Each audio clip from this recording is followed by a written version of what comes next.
नमस्कार प्रेक्षकांनो, या मालिकेच्या आजच्या जबरदस्त भागामध्ये आपलं स्वागत आहे. आणि त्यामध्ये आता सगळेजण मेंदळ्यांच्या घरी होळीची तयारी करून आता पूजा करण्यासाठी एकत्र आलेले असतात. भैरवी, तारा, अनिल आणि इकडे सावली, अमृता, राजकुमार, सारंग सगळेजण तिथे येता क्षणी आता तेवढ्यात आता तिलोत्तमा म्हणते की आता आता आपल्याला होळीची पूजा करायची. तर तेवढ्यात अमृता म्हणते की सावली, चल, होळीची पूजा तू करणार आहे आज, मी तुला बोलले होते ना. तर आता सावली म्हणते मी कशी करू. तर तेवढ्यात तिलोत्तमा म्हणते की तुमचं झालं असलं तर मी बोलू का. सगळेजण तिलोत्तमाकडे बघतात. तर तिलोत्तमा म्हणते की आजची पूजा कोणी करायची ना ते मी ठरवलंय. सगळेजण पुन्हा तिलोत्तमाकडे बघतात. तर तिलोत्तमा म्हणते की आजची पूजा करणार आहे ती म्हणजे सोहम आणि तारा. ते ऐकताच आता अमृता सावलीला धक्का बसतो. सावली म्हणते की तिलोत्तमा मॅडम पण. तर लगेच आता तिलोत्तमा म्हणते हे बघ सावली, मी ठरवलंय आणि ठरवलं म्हणजे ठरवलंयच. तेवढ्यात हसतच तारा म्हणते की पण मग मी कशी पूजा करू, अमृता वहिनी मोठ्या आहेत ना, त्या करतील ना पूजा. आता भैरवी नाक मुरडते. तिलोत्तमा म्हणते हे बघ तारा, माझं आता ठरलंय आणि काही जरी झालं तरी पूजा तूच करायचीस, ये बरं पुढे. तर तारा पुढे येते आणि लगेच आता सोहम आणि तारा खाली बसतात. होळीच्या समोर अगरबत्ती लावून सगळी शास्त्रसंगीत तारा सोहम पूजा करू लागतात. मनोभावी होळीची पूजा करून सोहम आणि तारा हात जोडून होळीला नमस्कार करतात.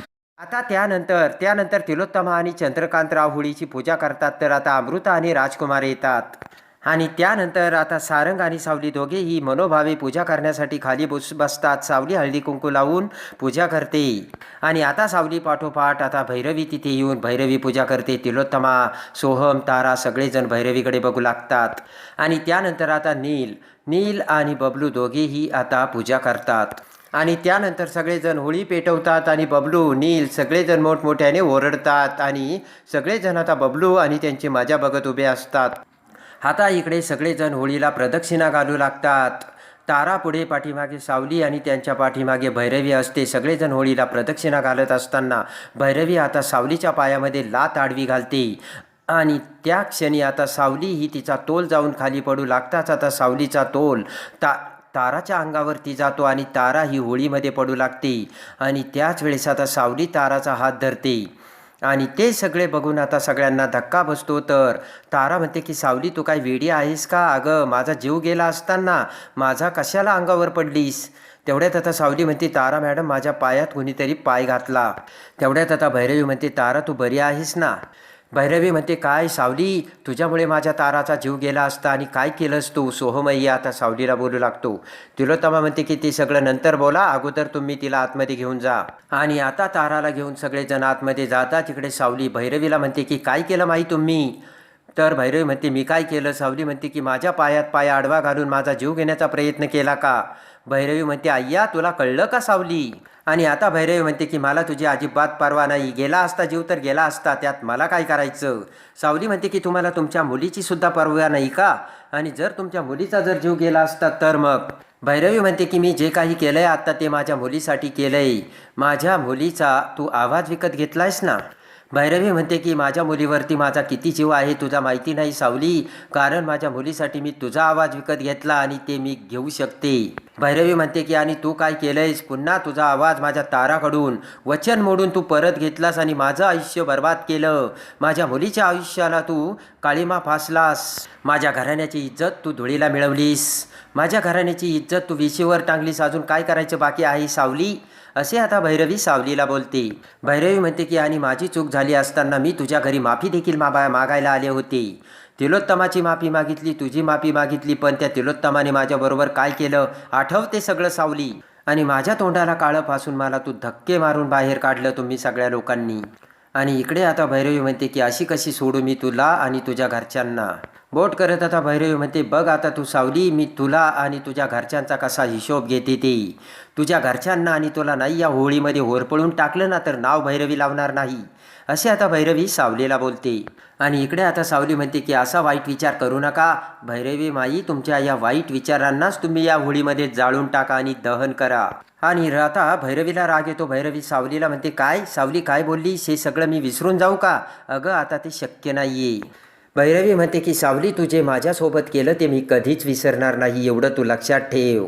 त्या तिलोत्तमाने सुद्धा मला माफ केलं नाही, माझ्या तोंडाला काळं फासलं आणि वरून तू हे सगळं मला विसरून जायला सांगतेस.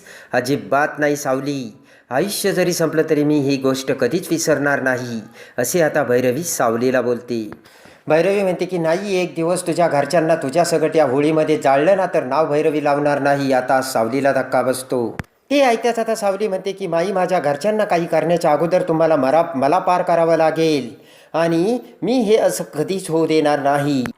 भैरवी वजे म्हणते की मला सावली, भैरवी वजे म्हणतात, माझ्या नादाला लागू नका तुम्ही, बघ आता मी काय करते ती. आणि भैरवी म्हणते की तुझ्यात एवढी हिंमत आणि दम असेल तर वाचव तुझ्या घराला या भैरवी वजेपासून. असे म्हणत भैरवी आता तो पाण्याचा तांब्या फेकून देते आणि त्या क्षणी पाठीमागून अनामिका तिथे येऊन तो फेकलेला तांब्या आपल्या हातात उचलत भैरवीला म्हणते, भैरवी माई. अनामिकेचा आवाज ऐकताच आता भैरवी खुश होऊन तिच्याकडे बघते आणि लगेच आता भैरवी म्हणते, अनामिका तू आलीस. तर सावलीसुद्धा अनामिकाकडे बघते आणि तोच पाण्याचा तांब्या घेऊन हसतच खुश होऊन अनामिका भैरवी माईकडे येते. आणि लगेच आता अनामिका तिथे येताच भैरवी म्हणते की अनामिका, अगदी योग्य वेळीस आलीस तू. भैरवी आता सावलीकडे बघत अनामिकाला म्हणते की आता याच घरात सगळी कामं ना फक्त माझ्याच मनाप्रमाणे होतील.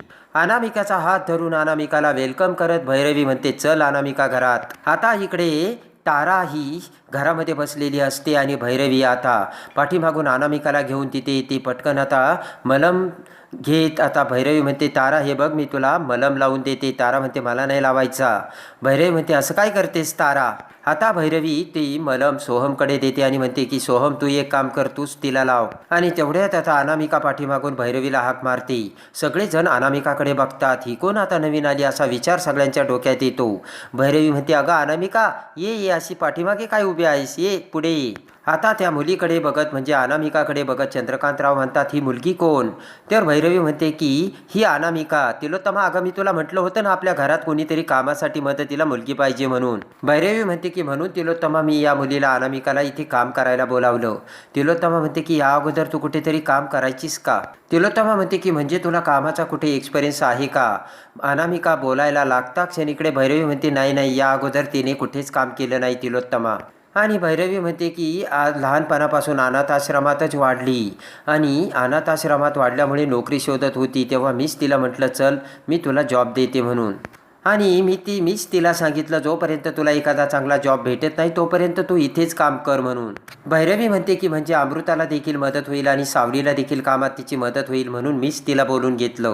भैरवी म्हणते, लहानपणापासून मी तिला ओळखते म्हणजे म्हणून घरामध्ये कुठल्याही गोष्टीला ती हात लावणार नाही याची गॅरंटी मी तुला देते. आणि इकडे तेवढ्यात अनामिका म्हणते की मी एक बोलू का. म्हणजे भैरवी माई देखील मला बोलू देणार नाही तरीसुद्धा मला एक बोलायचंय. हसतच भैरवी म्हणते की अगं कशाला, काय बोलायचंय तुला. आणि लगेच आता भैरवी म्हणते, काही बोलू नकोस. अनामिका म्हणते, माई बोलू द्या ना प्लीज. तर भैरवी म्हणते, बोल. आता अनामिका म्हणते की माईने माझ्यासाठी खूप खूप काही केलं. आज मी जे स्वतःच्या पायावर उभे दिसते ना ती फक्त माई आणि माईमुळेच. आणि अनामिका म्हणते, खरं तर माईने मला ज्यावेळेस सांगितलं ना या घरात मदतीसाठी माणसाची गरज आहे आणि त्यांच्या शब्दाखातर मी हे काम करायला तयार झाले असे अनामिका बोलते. खरं तर घरकामाचा मला एवढा एक्सपिरियन्स नाही आहे पण मी पुरेपूर त्याचा प्रयत्न करील. आणि अनामिका म्हणते की कारण जर माणसाने प्रयत्न केलं तर माणूस काहीही करू शकतो. भैरवी हसतच म्हणते, बस पुरे झालं आता अनामिका. आता सारंग म्हणतो, भैरवीजी आजकाल घरातल्या माणसावरती विश्वास ठेवायला लोक 4 वेळेस विचार करतात. सारंग म्हणतो, तुम्ही तर परक्या माणसाला घरामध्ये आणलंय. तेवढ्यात तिलोत्तमामध्ये बोलत म्हणते, सारंग तुझं बरोबर आहे बरं का. तिलोत्तमा म्हणते की आपल्या घरात आता सारंग पाळणा हलणार आहे, अमृताला आता बाळ होणार आहे, तेव्हा तिची काळजी घ्यायला मागे पुढे माणूस पाहिजेच ना. आणि तिलोत्तमा म्हणते की घरातली कामं सुद्धा ही सगळी करेल ना. तर अनामिका म्हणते, हो करेल ना. आणि आता भैरवी म्हणते, चल अनामिका मी तुला सगळ्यांची ओळख करून देते. या आहेत तिलोत्तमा मेंदळे, घरच्या मालकीन. आणि यांचा घरातला शब्द हा अंतिम शब्द असतो बरं का. आता भैरवी चंद्रकांतकडे बघत म्हणते की अनामिका ही या घरचे थोरले मारक आहे, चंद्रकांत मेंदळे. आणि आता भैरवी म्हणते की हे राजकुमार सगळ्यात मोठा मुलगा आणि ह्या त्यांच्या पत्नी अमृता, दोघेही आता नमस्कार करतात. आणि त्यानंतर आता भैरवी म्हणते, ही सावली छान गाते बरं का आणि हे तिचे मिस्टर सारंग मेंदळे रूपम कॉस्मेटिकचा मालक आहे, एकटाच कंपनी एकदम छानपैकी सांभाळतो. आणि भैरवी म्हणते, हिला तर तू ओळखतच असतील, माझी लेक तारा आहे, लग्नात तू भेटली होतीस ना, तर अनामिका म्हणते हो. आणि आता भैरवी म्हणते की हा नील याची बायको आता माहेरी असते बरं का लंडनला. भैरवी म्हणते की आमचा नील ना खूप शांत सुस्वभावी आहे. आणि भैरवी म्हणते की रूपम कॉस्मेटिक सांभाळायला तो पण सारंगची मदत करतो. भैरवी म्हणते एकदम कर्तबगार मुलगा आहे. सध्या तो शांत आहे बरं का अनामिका, कारण त्याची परिस्थिती तशी नाही आहे ना. भैरवी म्हणते की त्याची पत्नी नाही आहे ना इथे त्याच्याजवळ. तेव्हा भैरवी म्हणते अनामिका तू त्याची नीट काळजी घे बरं का. तर नील हा भैरवीकडे बघतो. भैरवी म्हणते की या घरात आपलं घर समजून काम कर, सगळ्यांची एकदम मस्त काळजी घे. आणि आता भैरवी अनामिकाला सगळ्यांची मस्त काळजी घे असे सांगताच राजकुमार म्हणतो झालं का इंट्रोडक्शन द्यायचं, मला ना भूक लागली. राजकुमार म्हणतो तसेही अमृताला या मुलीची काही गरज नाही आहे, आणि जर अमृताला काही लागलं तर सावली आहे. तिलोत्तमा, भैरवी सगळेजण राजकुमारकडे बघतात. आता सावली म्हणते मी जेवणाची तयारी करते. तर भैरवी म्हणते की सावली जरा अनामिकाला तुझ्यासोबत जा ना घेऊन, तिला किचन दाखव, सगळ्या गोष्टी दाखव. आणि आता भैरवी म्हणते अनामिका जा सावलीची मदत कर. तर सावलीसोबत आता अनामिका जाते. तर इकडे सारंग बेडरूममध्ये येतो. सारंग आता विचार करू लागतो. आता इकडे सावली देखील बेडरूममध्ये येते. सावली म्हणते सारंग सर असं काहीतरी घडतंय की जे आपल्याला दिसत नाहीये. सारंग म्हणतो सावली अगं काय झालं ग.